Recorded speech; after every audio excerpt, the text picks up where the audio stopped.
Assalamualaikum warahmatullahi wabarakatuh. Inna hamdalillah nahmaduhu wa nasta'inuhu wa nastaghfiruh wa na'udzu billahi min shururi anfusina wa min sayyiati a'malina. Man yahdihillahu fala mudilla lahu wa man yudlil fala hadiyalah. Wa nusalli wa nusallimu ala man arsaltahu syahidan wa mubasysyiran wa nadhira wa da'iya ila Allah biiznihi wa sirajan munira. Amma ba'du, ma'asyiral muslimin wal muslimat, sidang salat jamaah subuh rahimakumullah. Izinkan saya menyampaikan sedikit tausiah agama yang berkaitan dengan ibadah, yaitu hablum minallah wa hablum minan nas. Karena kita tidak lain ditugaskan adalah untuk memperbaiki bagaimana hubungan kita yang baik dengan Tuhan kita, sebagai mana juga kita harus memperbaiki. Apabila kedua itu sudah kita laksanakan dan akan kita laksanakan terus menerus, kita akan mendapatkan kebahagiaan di dunia dan akhirat. Kemudian rahmat dan salam kita sanjung sajikan keharibaan Nabi kita Muhammad sallallahu alaihi wasallam, pemimpin dunia yang tiada duanya, yang digelar dengan Muhammad the first and the best man.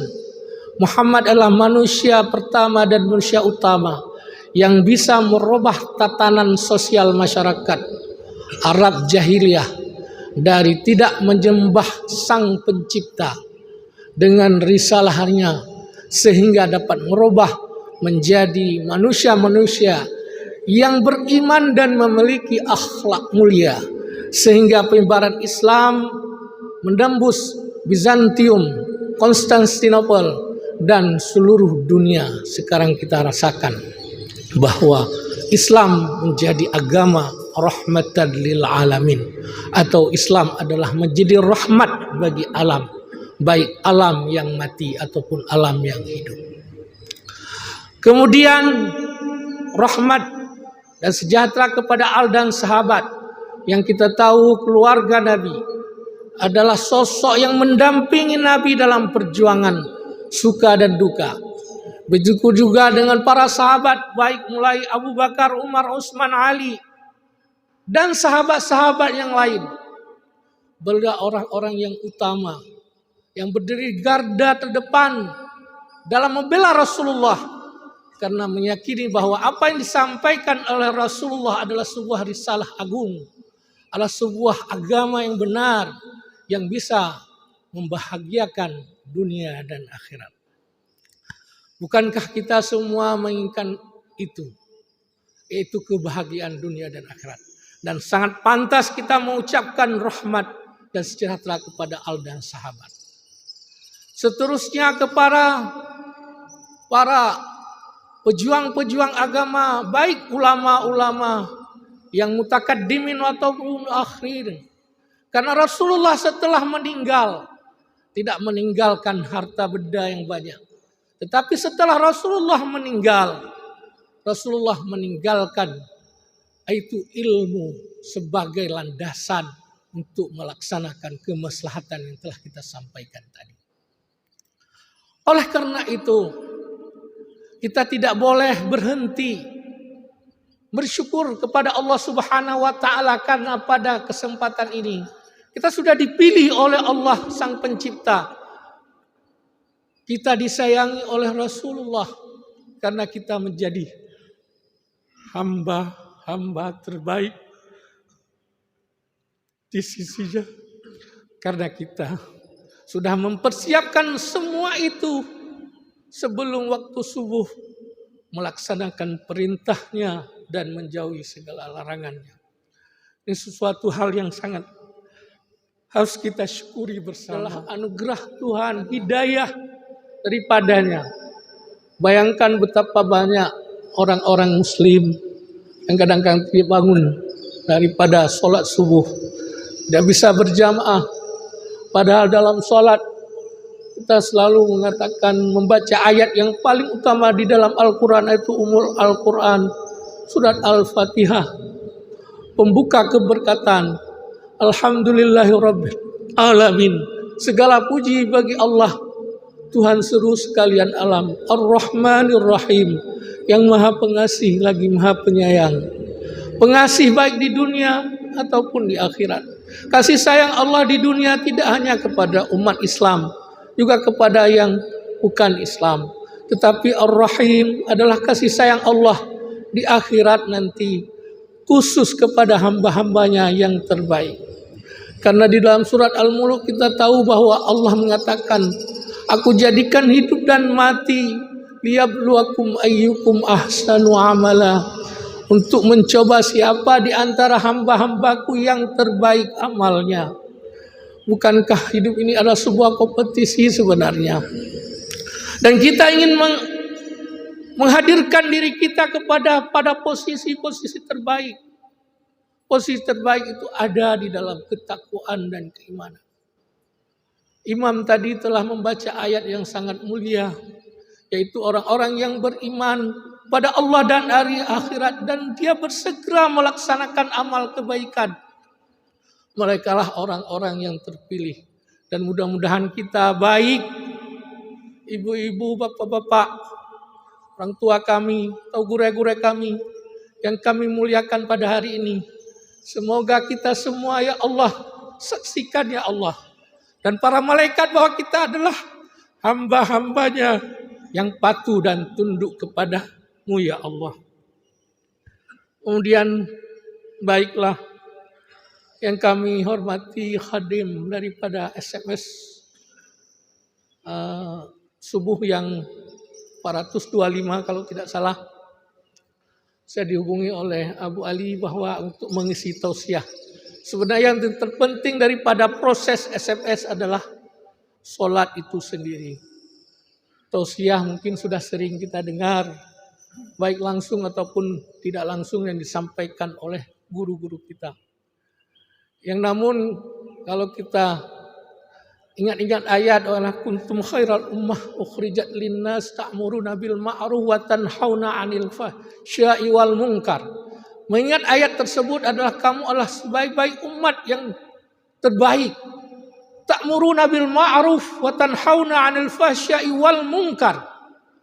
Yang menyuruh kepada yang ma'ruf, yang kebaikan, dan menegah kepada kejahatan. Apakah itu sudah kita laksanakan? Itulah sebaik-baik umat. Umat da'iya ilallah. Umat-umat yang selalu menyeru kepada kebaikan. Karena biasanya kebaikan itu akan melahirkan kebaikan-kebaikan selanjutnya. Begitu juga sebaliknya. Kejahatan akan melahirkan kejahatan-kejahatan selanjutnya. Sehingga Allah menyediakan dua tempat. Tempat sa'adah dan syakawah di hari akhir nanti. Yaitu tempat kebaikan, yaitu surga. Di dalamnya berisi dengan bermacam-macam nikmat. Kapan itu kita rasakan? Setelah kita masuk alam kubur. Kita semua berproses. Dari lahir, menjadi anak-anak, menjadi remaja, menjadi orang dewasa, menjadi kakek-kakek dan nenek-nenek. Dan akhirnya tempat kita adalah di kubur. Kemudian kita akan dipertanyakan, dipertanggungjawabkan segala persoalan-persoalan yang kita kerjakan di dunia ini. Makanya sebelum soal mungkar wa nakir itu berlaku kepada setiap umat manusia, sebagaimana yang telah diperintahkan, yang dikabarkan oleh Nabi, bahwa kita akan dipertanyakan apa yang telah kita lakukan di dunia ini. Apa itu kebaikan, baik kebaikan yang bersifat duniawiyah ataupun yang bersifat ukhrawiyah. Karena kebaikan itu akan memberi dampak kepada hal yang sangat positif bagi kita.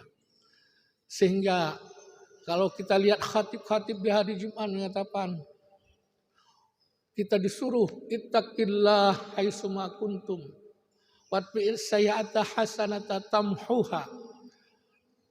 Bertakwalah kepada Allah haitsuma kuntum, di mana saja kamu berada. Watbi'is sayyi'ata hasanata, dan ikutilah keburukan yang kita lakukan. Kita ini kan manusia.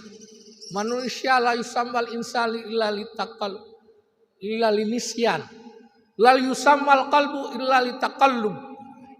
Manusia itu adalah manusia pelupa, teringat lupa.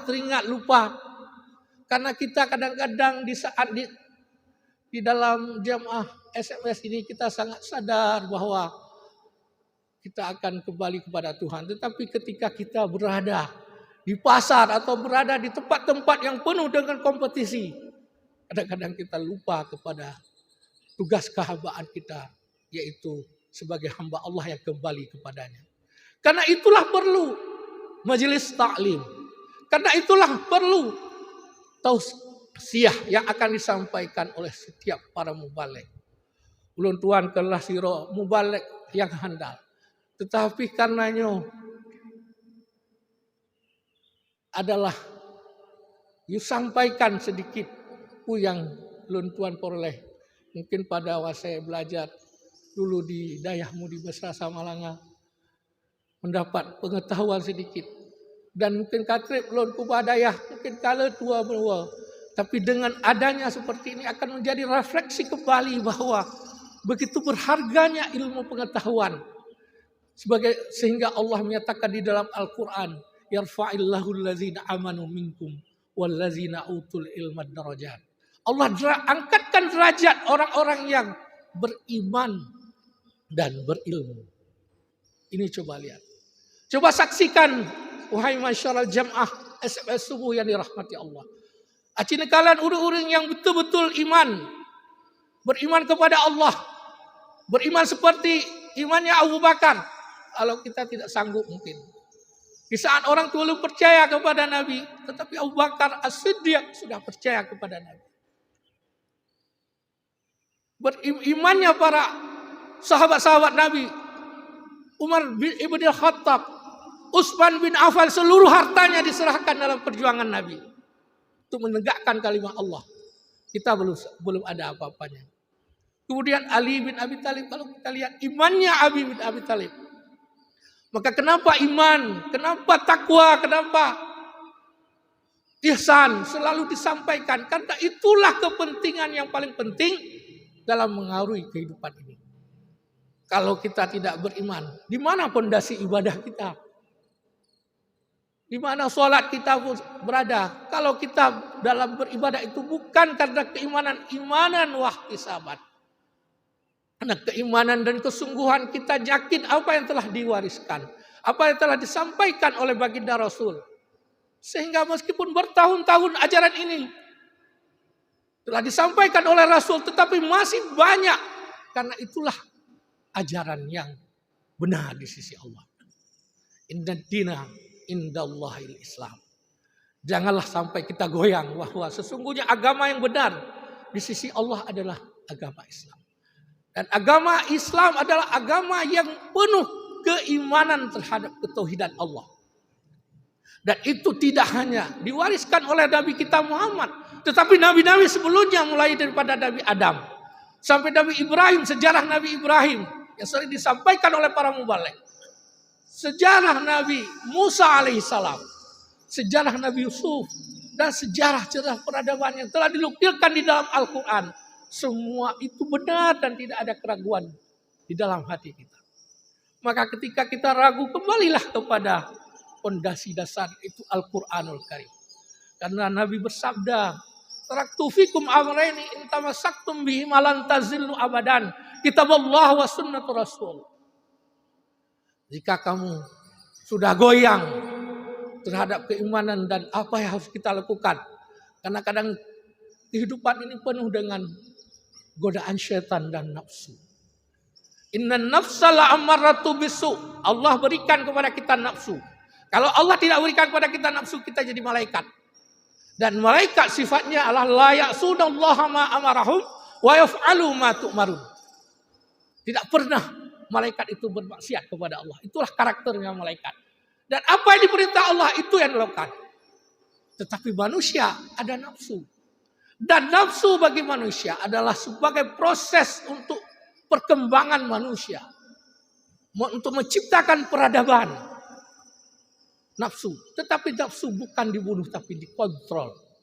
Makanya ayat-ayat Allah itu memerintahkan kepada kita seperti berpuasa. Itu salah satunya untuk mengontrol nafsu.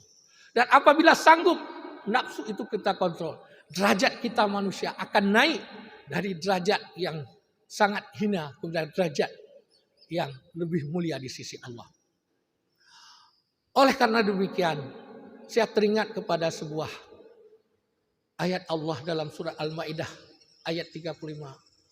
Allah berfirman di dalam Al-Quran, ya ayyuhalladzina amanu taqullaha wabtaghu ilaihi wasilah wajahidu fisabilihi la'allakum tuflihun. Ayat ini menjelaskan kepada kita bahwa ada 4 pokok unsur yang penting sebagai hamba Allah Subhanahu wa taala. Yang pertama, ya ayyuhallazina amanu. Iman lagi. Iman adalah secara definisi tasdiqul qalbi. Tasdiqul qalbi artinya kita benarkan apa yang telah kita ucapkan. Wa iqrarul lisan. Dan kita baca. Iqrar asyhadu an la ilaha illallah wa asyhadu anna muhammadar rasulullah. Walaupun katek-tek kacang-cang, yang tetap Allah itu ahad. Allah itu satu. Bagaimana sejarah Bilal bin Rabah yang dimerdekakan oleh Abu Bakar. Ketika dia mendapat hidayah Allah mengucapkan bahwa Allah itu satu ahad. Ditarik di padang pasir. Dan orang-orang kafir Quraisy tidak suka kepada ajaran Muhammad yang mengesahkan Allah. Sehingga Bilal bin Rabah seorang budak yang sangat hina ditarik oleh orang kafir di padang pasir. Tapi Abu Bakar yang sudah beriman kepada Allah mengatakan saya memerdekakan Bilal bin Rabah. Iman adalah sesuatu mutiara yang diilhamkan, yang diberikan kepada kita oleh Allah Subhanahu wa taala. Iman itu adalah mutiara. Iman itu adalah sesuatu yang sangat berharga. Maka selalu ayat Allah, ya ayyuhallazina amanu, dipanggil kita orang-orang yang beriman. Taqullah, bertakwalah kepada Allah. Yang kedua adalah bertakwa kepada Allah. Karena kenapa? Takwa adalah sebuah refleksi kebahagiaan yang sejati. Coba kita cari kebahagiaan. Rupanya kebahagiaan itu ada pada apa yang disampaikan oleh sebuah kitab. Yang itu menjadi pegangan bagi semua kita orang Islam. Tidak hanya orang Islam sebenarnya. Al-Quran adalah kalam yang diturunkan oleh Allah. Munazzalun ala Muhammadin al-muta'abbad ditilawah. Selalu kalam yang diturunkan oleh Allah kepada Nabi kita Muhammad. Yang menjadi ibadah kalau kita membacanya. Membacanya mengibadah, apalagi mempraktekkannya. Maka kenapa diangkat derajat orang-orang yang ahli kepada ilmu agama? Para ahli kitab, orang-orang yang paham tentang ajaran-ajaran agama ini. Kenapa diangkat oleh derajat? Karena dalam Al-Quran lah berisi kebaikan-kebaikan itu akan berisi sebuah bermacam-macam kehebatan yang ada di Al-Quran. Dalam Al-Quran ada kisah. Apa itu kisah? Sejarah-sejarah kehidupan para nabi-nabi. Karun, Namrud. Di dalam Al-Quran dijelaskan. Di dalam Al-Quran dijelaskan tentang iktisadiyah. Bagaimana hubungan kita sesama manusia tentang ekonomi, muamalat dan sebagainya. Di dalam Al-Quran dijelaskan tentang ketauhidan, tentang sholat, puasa, zakat. Dan itu sangat teliti. Bahkan ada tentang faraid. Ketika orang meninggal. Dijelaskan di dalam Al-Quran. Dan itu kalam balik. Sehingga Al-Quran disebut dengan kalam balik. Apa itu kalam balik? Qillatul lafzi wa kasuratul makna. Apa itu qillatul lafzi? Lafadznya sedikit. Tidak banyak. Kalau kita lihat undang-undang banyak. Undang-undang di India itu banyak sekali undang-undangnya. Tetapi kalam Al-Quran adalah qillatul lafzi, dia tidak banyak. Wa kasratul makna, dan banyak makna-makna dikandung di dalamnya. Sehingga waktu kita lihat tafsir-tafsir itu, para mufassir menjelaskan, tafsir Ibnu Katsir, tafsir Jalalain, dan tafsir bermacam-macam tafsir itu menjelaskan definisi Al-Quran. Dan kita tidak sanggup kadang-kadang untuk mempelajarinya lebih detail, bahkan menghafalnya. Beberapa hadis saja kita tidak kuat. Bagaimana misalnya di dalam Al-Quran menjaga bagaimana hablum minannas, menjaga hubungan dengan manusia. Sehingga Rasul mengatakan di dalam hadis, la yu'minu ahadukum hatta yuhibba li akhihi kama yuhibba li nafsi. Itu hubungan kita dengan manusia. Tidak beriman seorang kamu sehingga dia mencintai saudaranya seperti dia mencintai dirinya sendiri. Di dalam hadis yang lain, la yu'minu ahadukum hatta yuhibba li akhihi hatta yuhibba la yu'minu ahadukum hatta, tidak beriman seseorang kamu sehingga dia memuliakan tetangganya. La yukrim jarahu, la yukrim zaifahu. Itu adalah penjelasan Al-Quran yang disampaikan oleh Nabi tentang bagaimana hubungan dengan sesama manusia. Berarti dimensi Al-Quran adalah sesuatu yang sangat mulia, dan itu adalah mukjizat terbesar daripada Allah Subhanahu wa taala yang harus wajib kita perbaiki untuk mempelajarinya. Sehingga cara mempelajari Al-Quran, para ulama mengatakan fas'alu ahla zikri in kuntum la ta'lamun. Karena Al-Quran ini kalam balik, qillatul lafzi wa kasratul makna. Kadang-kadang interpretasi Al-Quran itu yang sangat baku, itu kadang-kadang susah kita pahami dan susah kita implementasikan. Sehingga kita perlu kepada penjelasan para ulama. Kenapa ulama dimuliakan? Karena beliau adalah pengemban amanah penjelasan-penjelasan daripada risalah agama itu. Makanya kalau kita ingin derajat kita diangkat oleh Allah Subhanahu wa taala, kuncinya adalah mempelajari ilmu agama. Sehingga teringat saya kepada Bapak B.J. Habibie ketika beliau menyampaikan sebuah orasi ilmiah di University Al-Azhar Kairo. Beliau adalah seorang sains ya, dan sangat terkenal pada tahun 80-an pada masa Soeharto memimpin Indonesia. Bahkan banyak generasi muda pada saat itu mengidamkan harus seperti Habibie. Hingga terkenal dengan pemahaman Habibinomik, jadi pemahaman aliran. Sehingga orang suka sekali dengan ilmu IPA ataupun pengetahuan alam. Karena bisa ingin jadi seperti Habibie. Tapi apa yang disampaikan oleh Habibie ketika ada orang yang bertanya, kalau boleh saya tanya kepada sang Habibie atau profesor, jadi kalau dihitung-hitung siapa lebih bermakna ilmu agama dengan ilmu sains? Terus Habibie membayangkan kehebatan apa yang dia peroleh dari sekolah di ITB, kemudian ke Jerman, kemudian bisa merangkai pesawat dan segala macam. Sehingga diangkat oleh Presiden Soeharto sebagai Menteri Riset dan Teknologi. Sehingga akhirnya pernah mengganti posisi presiden. Tapi membayangkan apa yang telah dia lakukan. Dan dia punya anak. Anaknya juga sudah bekerja di perusahaan-perusahaan besar. Dan juga sudah punya cucu segala macam. Tetapi di hari-hari tua beliau merasa punya kerinduan yang sangat sangat menyedihkan. Katakan sebenarnya ilmu agama lebih hebat daripada ilmu sains. Makanya kita tidak dilarang belajar ilmu sains karena itu fardu kifayah. Kalau kita tidak belajar, mungkin orang yang belajar kita harus ikut orang. Fardu kifayah, tetapi utamakan ilmu agama sebagai ilmu ma'rifatullah, ilmu tauhid. Ilmu agama sebagai ilmu cara-cara beribadah, ilmu fiqh. Ilmu agama sebagai ilmu memperbaiki akhlak ataupun batin kita, ikut dengan ilmu tasawuf.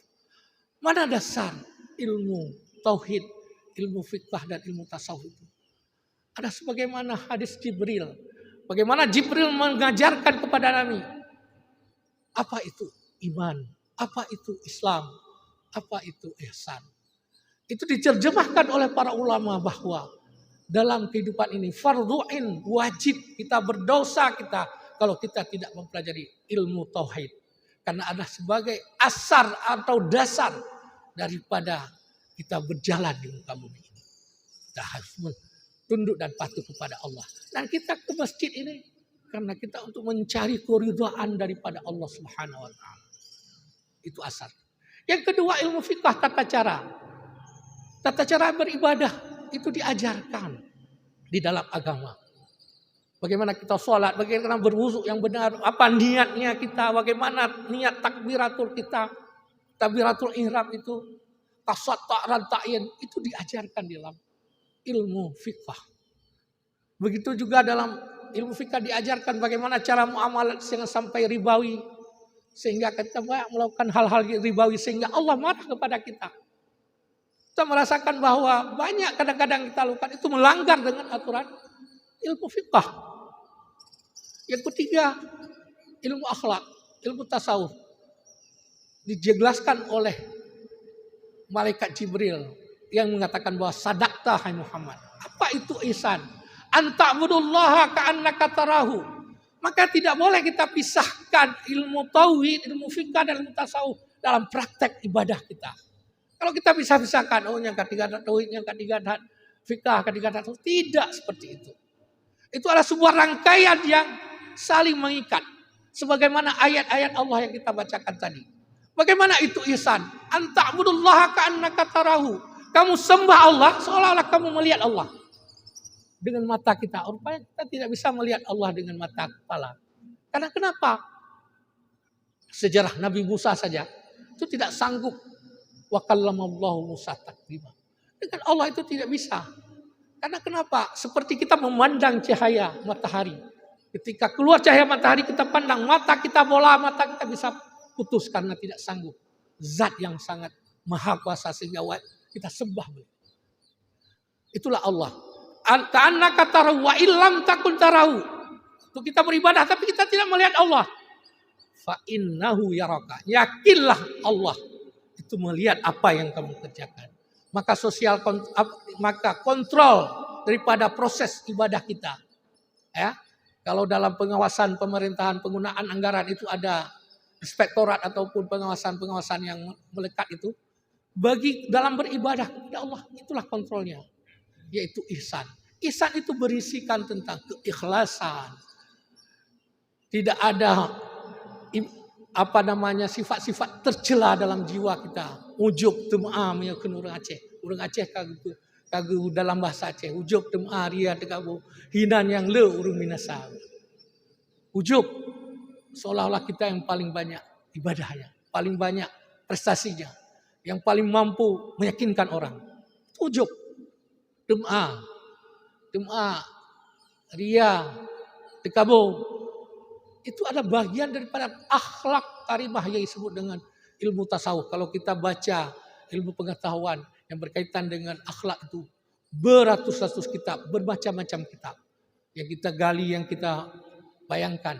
Sehingga kalau kita beribadah tanpa keikhlasan itu bagaikan tidak ada guna, bagaikan sesuatu yang tidak kita lakukan tidak ada gunanya. Makanya yang pertama ilmu, yang kedua ibadah, praktek ibadah, yang ketiga adalah keikhlasan dan ilmu tasawuf sendiri. Dan ketika rangkaian itu juga kita pahami daripada takwa yang disampaikan di dalam surat Al-Maidah ayat 35, yaitu ya wallazina amanu taqullah, bertakwalah kepada Allah.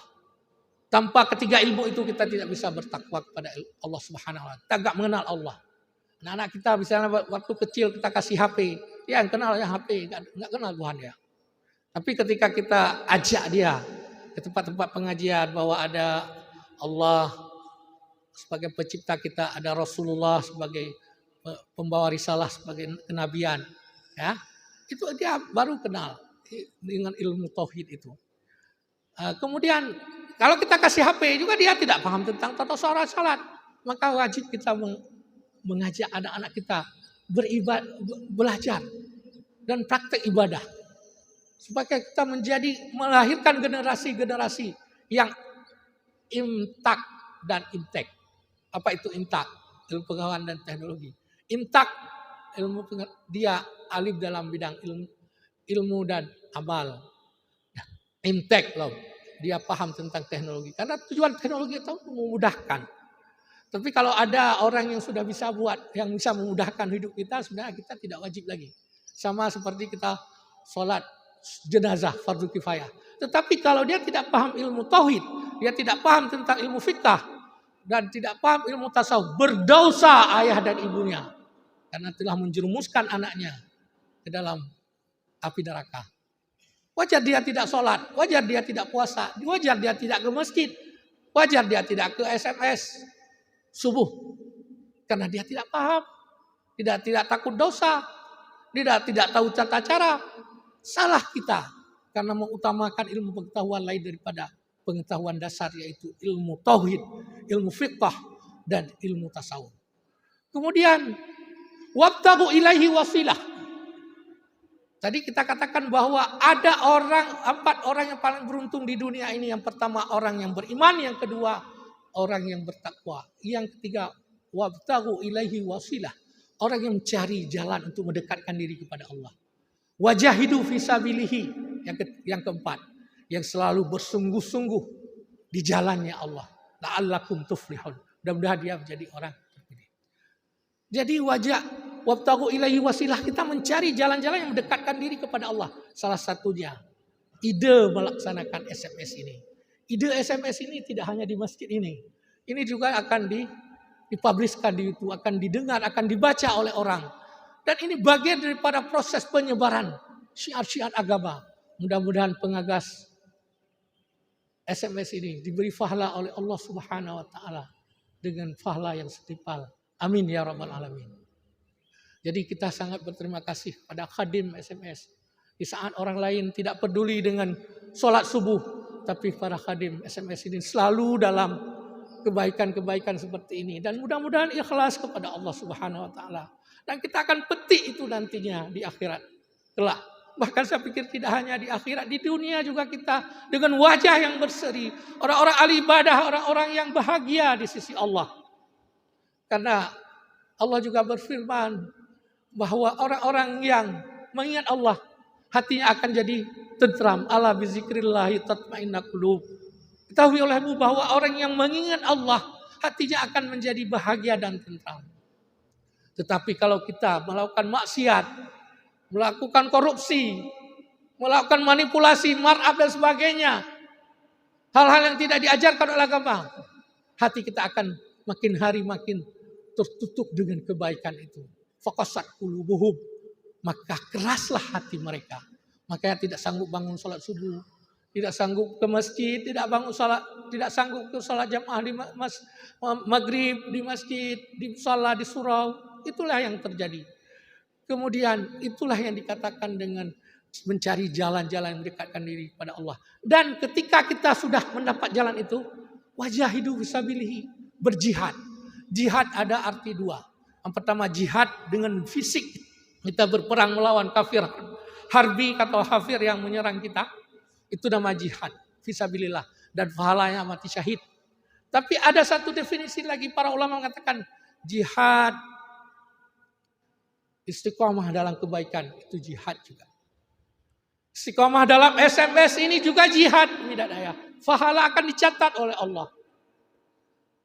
Makanya jangan sedih meskipun kadang-kadang sekali-kali ada kurang kita.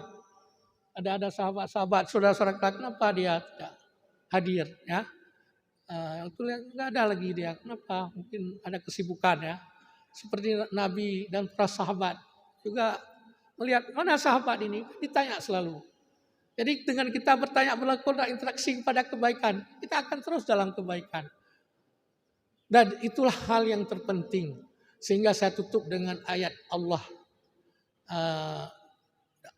dalam Al-Quran mengatakan, Man amila salihan min zakarin aw unsa, fahuwa mu'minan falahluhniyannahum hayatan tayyibah.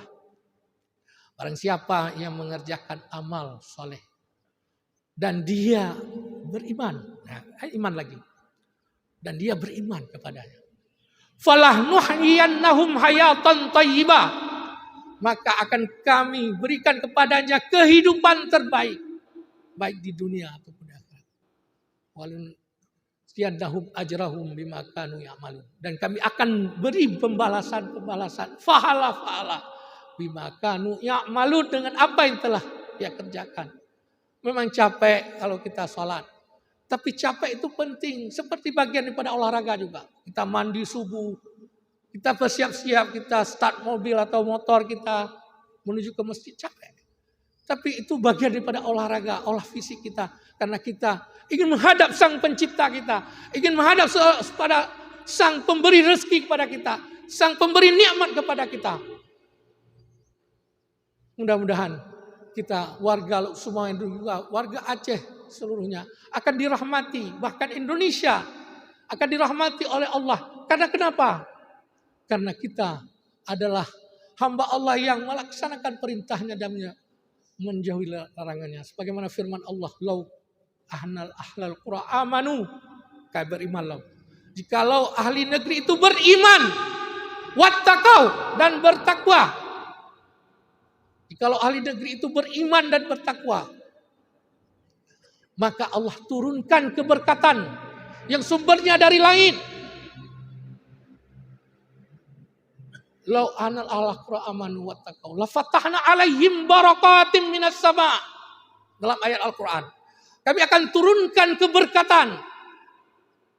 Berkah itu ziyadul khair.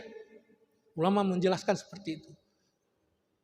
La fatahna alaihim barakati, sungguh aku buka rahmat minas sama wal ard, dan dikeluarkan dari sumbernya di bumi. Maka wajar kalau orang yang dekat dengan Allah itu rezekinya tidak bisa disangka-sangka. Sebagaimana firman Allah, "Mayyattaqillah yaj'al lahu makhrajaw wa yarzuqhu min haitsu la yahtasib." Orang yang beriman itu adalah rezekinya tidak disangka-sangka. Kalau kita sudah susah-susah, pasti ada yang membantu.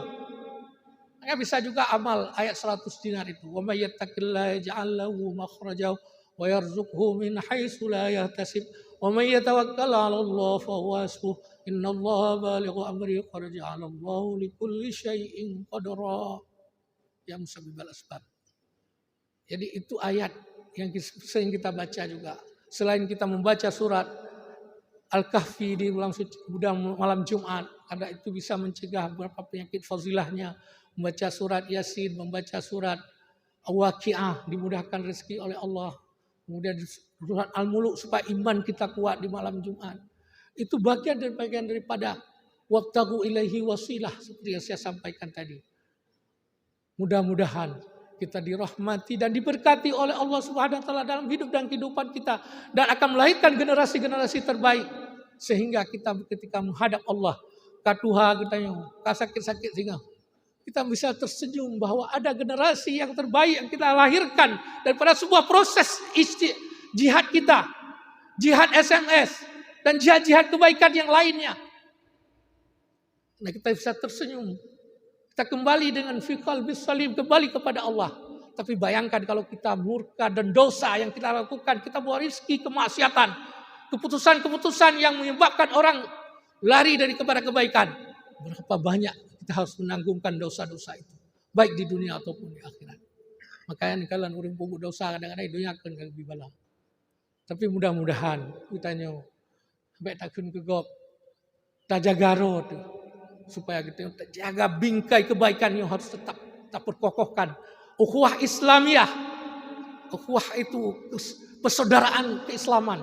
Persaudaraan kalau bahasa ilmu sosial disebut modal sosial, jejaring yang antara kebaikan-kebaikan itu. Harus kita pupuk terus, harus kita kembangkan terus sehingga menjadi sebuah kekuatan modal.